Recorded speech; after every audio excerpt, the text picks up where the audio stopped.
Hello, dear viewers, and welcome back to the channel where we unravel the intricate dramas shaping the world's most powerful families.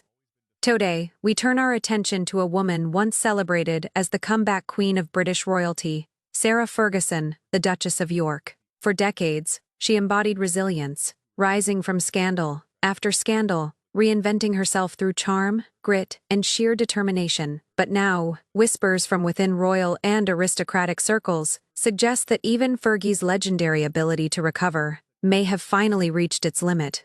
This time, the storm may be too fierce to survive. At the heart of her latest crisis lies the resurgence of the Jeffrey Epstein scandal, a dark shadow that has already consumed her former husband, Prince Andrew. But now, it appears that same cloud has closed in on Sarah herself, stripping away her lavish lifestyle, her hard-won reputation, and the glittering social circle that once embraced her. Before we delve deeper into this extraordinary unraveling, please take a moment to support our work.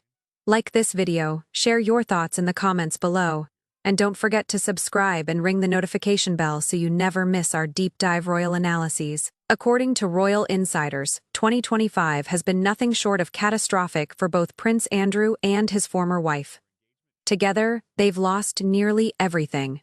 From ceremonial military honors and royal privileges to their cherished home, the Royal Lodge, long a symbol of their lingering royal status. For Sarah Ferguson, however, this moment feels different, far more perilous. She has faced public humiliation before, from tabloid scandals and financial troubles, to the infamous cash for access controversy. Yet, somehow, she always managed to reinvent herself, writing children's books, partnering with major brands, and even finding success in the U.S. media landscape. As one insider told The Telegraph, Sarah has always had an uncanny ability to bounce back from scandal, usually with a public apology, a lucrative interview, or a new project to win back goodwill. But this time, it's different. The Epstein connection isn't just a PR problem, it's a moral stain, one no amount of charity work or media charm can erase.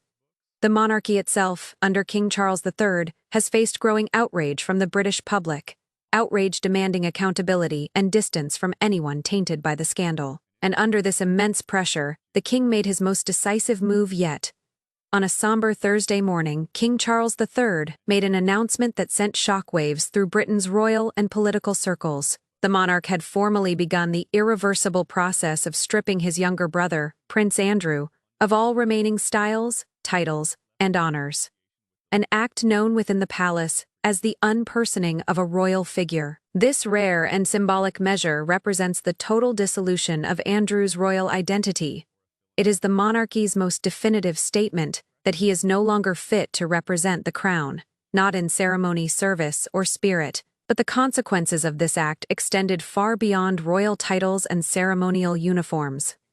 The fallout has been financially ruinous and personally devastating, not just for Andrew but for Sarah Ferguson as well. Andrew was compelled to surrender Royal Lodge, the grand Georgian estate nestled deep within Windsor, Great Park, a sprawling 30-room residence that had, for decades, stood as the cornerstone of his and Sarah's unusual coexistence.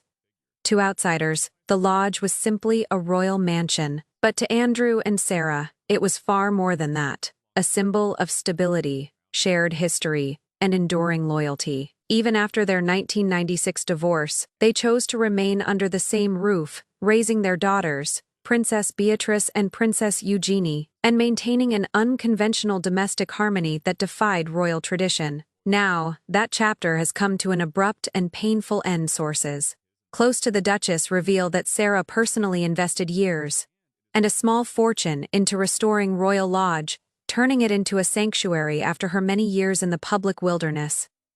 Its loss, therefore, is not merely logistical, it is deeply personal. The reality that she will no longer preside over one of the monarchy's most storied residences is by all accounts a devastating blow. Yet perhaps even more striking is the social and professional fallout that followed. A recent report from the Daily Mail paints a picture of a woman facing total isolation. Once a familiar presence at charity galas, literary events, and society luncheons, the Duchess now finds herself on the edge of a chilling silence. according to a close friend quoted in the piece. The phone has stopped ringing overnight. People who would have gladly defended her just weeks ago now refuse to take her calls. For a woman whose very livelihood depends on connection, on relationships, introductions, and public goodwill, this sudden ostracization has been catastrophic. Her once flourishing network of sponsors, publishers, and patrons has evaporated. The Duchess of York, a figure who once seemed unbreakable, is now reportedly contemplating leaving the United Kingdom entirely, not for leisure or escape, but as an act of exile, a retreat from a society that no longer wishes to claim her. Sarah Ferguson's career, long sustained by the lingering glow of royal celebrity and the goodwill of her well-connected friends, has now crumbled entirely, not because of any new personal scandal, but due to the inescapable toxicity of her association with her former husband. This is not simply a case of guilt by proximity. It is a complete social and professional quarantine in the past. Sarah's missteps, from her financial indiscretions to questionable commercial ventures, were perceived as personal lapses, embarrassing, certainly, but forgivable. Many admired her for her openness, her charm, and her almost stubborn resilience in the face of humiliation. This time, however, the situation is vastly different. The Epstein scandal carries a weight of moral gravity that the upper echelons of British society cannot ignore. It's no longer about impropriety or poor judgment, it's about ethical contamination. To be seen in Sarah Ferguson's company today is to risk one's own reputation, to seem complicit in the shadow that continues to hang over Prince Andrew. And so, her once bustling professional life has fallen eerily silent. Her reputation, painstakingly rebuilt over 2 decades through charity work, public speaking, and publishing, has been utterly dismantled. No publisher dares risk the association. No luxury brand wishes to be photographed beside her. The phone calls have stopped, the invitations have evaporated, and the Duchess of York finds herself professionally exiled within her own country. In this chilling silence, rumors have begun to swirl, whispers that Sarah is now considering leaving Britain entirely.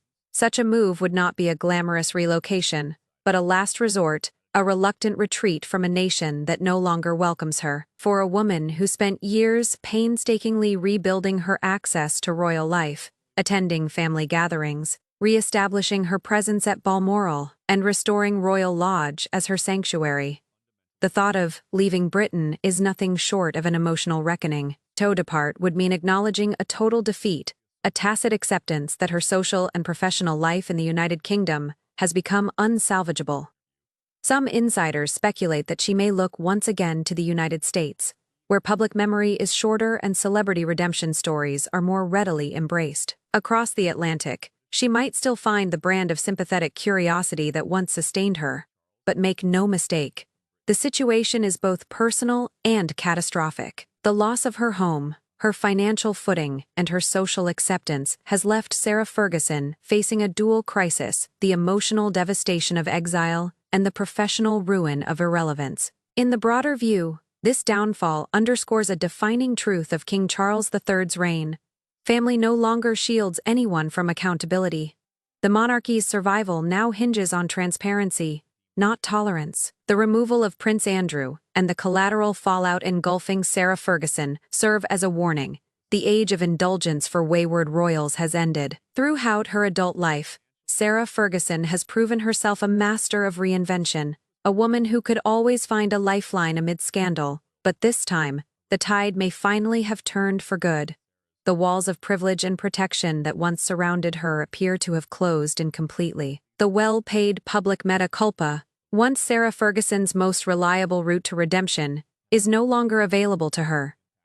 When the public refuses to listen, and the media refuses to pay, even the most skilled storyteller is left without a stage.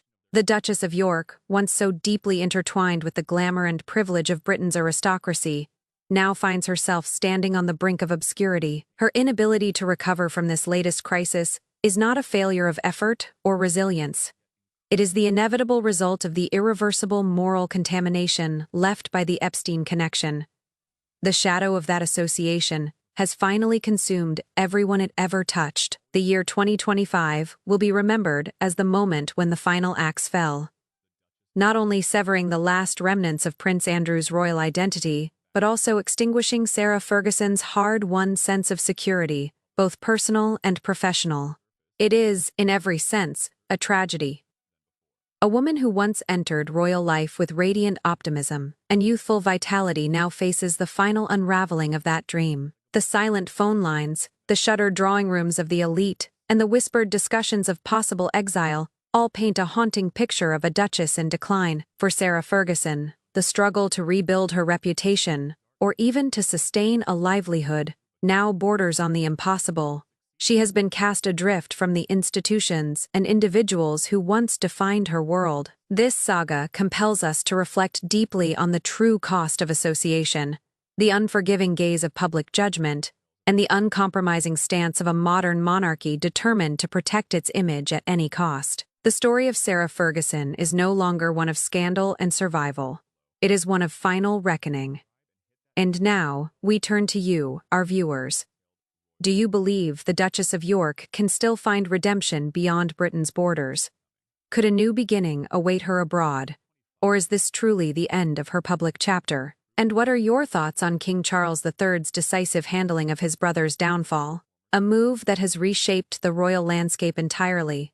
We invite you to share your thoughts and insights in the comments below.